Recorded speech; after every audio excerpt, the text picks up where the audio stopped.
তোমানকার ঘরে শুধুমাত্র যদি একটা আলু আর একটু আটা যদি থাকে তোমার কিন্তু এরকম একটা রেসিপি খুব সহজে তৈরি করে দিতে পারবো কোনো রকম ঝামেলা ছাড়াই।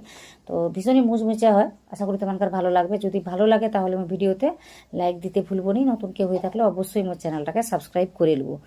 তো চলো দেখি ভিডিওটা শুরু করে দিই। তো এরকম একটা মুচমুচে রেসিপি তৈরি করার জন্য আমি কি করছি, একটা কড়াইতে একটু তেল দিচ্ছি, গরম করে নিচ্ছি। তো ওটাকে একদমই লো রাখে দিচ্ছি আমি, গ্যাসের ফ্লেমটাকে এরকমই গরম করে নিতে হবে।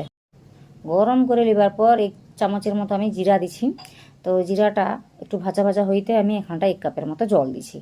তারপর একটু লবণ দিছি, তারপর ধনিয়া গুঁড়া দিছি। তো দিয়ে মোটামুটি সব কিছুকে মিশে লিছি, তোমরা দেখতে পারো।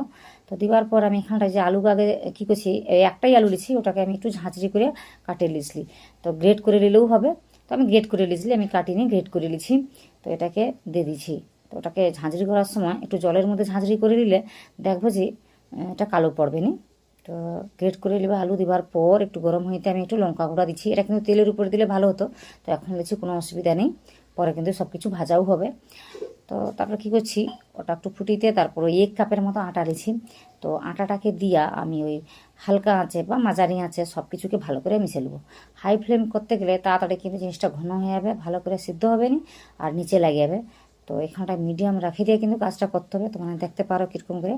তো মাঝখানে আমি কী করছিলি, একটু হাই করে দিসলি, যার কারণে কিন্তু নিচে লাগিয়েছে, তোমরা দেখতে পারো। তো হাই কোনো সময় করো নি, সবসময় মিডিয়াম রাখবো, না হলে লো রাখবো। তো এরকম কাজটা করে নেবার পর আমি কী করছি, তারপরে দেখতে পারো তো মানে যে এই যে আটা আলুর যে মন্ডটাকে ওটাকে নামিয়ে লেরি আমি। তো ওটা ঠান্ডা হলে কিন্তু ভালো করে সেট হয়ে যাবে, শক্ত শক্ত হয়ে যাবে। এটা দুটো থালায় নিয়ে নিচ্ছি, আর থালাগার মধ্যে একটু কী করছি, তেলটাকে বুলিয়ে দিয়েছিলি প্রথম, এই জন্য এটা এইভাবে ছড়িয়ে নিতে কোনো অসুবিধা হয়নি। আর ঠান্ডা হলে কিন্তু বেশ শক্ত শক্ত হয়ে যাবে, তোমার দেখতে পাবো। তো এখন গরম আছে, গরম অবস্থাতেই এরকম কাজটা করে নিতে হবে, এই জন্য আমি করে নিই। তো আমি মোর মতো করে সেভটা করে নেবো, তো মানে তোমার মতো সেভ করে নিয়ে ভাজা কাজটা করে নিতে পারো। তো এটা কিন্তু একদম নতুন রেসিপি, আশা করি তোমার ভালো লাগে। যদি ভালো লাগে আমার ভিডিওতে লাইক দিতে ভুলবো না। আর এই ভিডিওটা কিন্তু প্রথমে শেষ পর্যন্ত দেখবো, তাহলে সব কিছু কিন্তু বুঝতে পারবো। তো আমি দুটো থালায় মোটামুটি ভালো করে এরকম করে কাজটা করে নিয়েছি। তারপর কী করছি, একটু কাটে লেরি। তো আমি বারবার করে আমি মোর মতো সেভ করে কাটছি, তো মানে তোমানকার মতো করে কাটে নেবো। এই যে কাজটা আমি করি এখন কিন্তু অনেকটা গরম আছে, তো গরম অবস্থাতেই আমি কাজটা করে লিরি। তো মানে চাইলে ঠান্ডা অবস্থায় করে নিতে পারো, তখন হয়তো সেপগুলো ভাঙিয়ে দিতে পারে বা কিছু অসুবিধা হতে পারে, এটা ভাবে আমি এখন করে লিছি। তারপর যেটা লাগবে সেটা হলো ওই আটা, 5-6 চামচের মতো আটা লিছি। লিবার পর এখানটায় আমি কিছু মশলার সঙ্গে অ্যাড করব, যেমন ধরো ওই লবণটা দিচ্ছি, জোয়ান দিচ্ছি, কালো জিরা দিচ্ছি, আর একটু তিল দিচ্ছি। তিলটা কিন্তু দিলে বেশ ভালো লাগে, তো তিলটা দিতে হবে, নাই দিলে কিছু না দিলে কিন্তু দেখতে ভালো লাগে, খেতেও ভালো লাগে। তারপর একটু চিলি ফ্লেক্স দিচ্ছি, হলুদ গুঁড়া দিচ্ছি, তারপরে দিচ্ছি ওই ওই গোটা জিরা। তো মানে তোমার মতো কাজটা করে নেবো। তারপরে আমি একটু ধনিয়া পাতা কুচিটা দিচ্ছি। তো দেওয়ার পর জল দিয়া ভালো করে মাখিয়ে নিই। তো এই যে পাতলা ব্যাটারটা হবে, এটা কিন্তু বেশি একটা পাতলা হবে না, ঘন করেই মাখাইতে হবে। এখানটায় একটু আমি পাতলা করে ফেলাইছি, আর কিছু না। একটু ঘন করে যদি মাখানো হয় না, খুব সুন্দর করে এই জিনিসটা তৈরি হবে। তো বেশি মুচমুচে করতে চাইলে তো মানে এখানটায় ওই 2 চামচের মতো চাল গুঁড়াও দিতে পারো, দিলে কিন্তু বেশ মুচমুচে হবে, তৈরি হবে।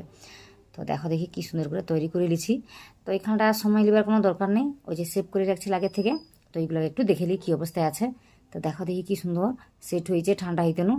তো এরকম করে কিন্তু সহজে তৈরি করে নেওয়া যাবে। না হলে একটা কাজ করতে পারো, তো মানে এরকম শেপ নেই করে সরাসরি হাতের মধ্যে যে কোনো শেপ তৈরি করে নিতে পারো। তো এখানটায় আমি কিন্তু এরকমই কাটে লিখলি বলে আমার সহজে হয়েছে, তাড়াতাড়িও হয়েছে, তাই আমি এরকম করে নিচ্ছি। তো চলো দেখি এগুলোকে একটু ভাজে ফেলাই। তো ভাজার জন্য কী হচ্ছে, কড়াইতে একটু তেল দিয়ে ভালো করে গরম করে নিচ্ছি। তো এখন কিন্তু হাই ফ্লেম আছে। তারপরে আমি কী করছি, ওই যে আটার যে মন্ডটা মাখিয়ে রাখছিলি বা শেপগুলো দিয়ে রাখছিলি ওটা লিছি। তারপরে এরকমই ব্যাটার মধ্যে ডুবে আমি তেলের মধ্যে ছাড়িয়ে দিই। তো দেখো দিই কী সুন্দর করে ভাজা হরে। তো আমি একটু পাতলা করে মাখিয়ে লিছি বলে ওই যে একটু গুঁড়ি গুঁড়ি মতো দেখতে পারো তেলের উপরে। তো এগুলো বেশি বেশি হরে, তো একটু ঘন করে মাখাইলে কিন্তু এই অসুবিধাটা হতো না। তো এরপর আমি কী করছি, এগুলোকে দেওয়ার পর আমি গ্যাসের ফ্লেমটাকে একদম মিডিয়াম করে দিচ্ছি। তো হাই ফ্লেম রেখে দিতে হবে, তারপর কিন্তু মিডিয়াম করে দিতে হবে। তেলটা যেন ভালোভাবে গরম থাকে সেদিকে একটু লক্ষ্য রাখতে হবে। তো দেখো দেখি কী সুন্দর করে ফুলিয়ারে, এটা খেতে কিন্তু বেশ মজাদার হয়, এটা চায়ের সঙ্গে খেতে ভীষণই ভালো লাগে। তো একটা অন্যরকম রেসিপি, আশা করি তোমার ভালো লাগে রে। তো কী করব, একটু সময় নিয়ে ভাজি নেবো, তাহলে ভিতরে যে আটাটা আছে বা আলুটা আছে ভালো করে কিন্তু সিদ্ধ হয়ে ভাজা হবে বেশ। আর দেখো দেখি কী সুন্দর ছাড়িয়েছে একটার পর একটা, নাহলে খুন্তি দিয়ে ছাড়ি দিলে কিন্তু সহজে ছাড়ে, একটাও জড়াইবে নি।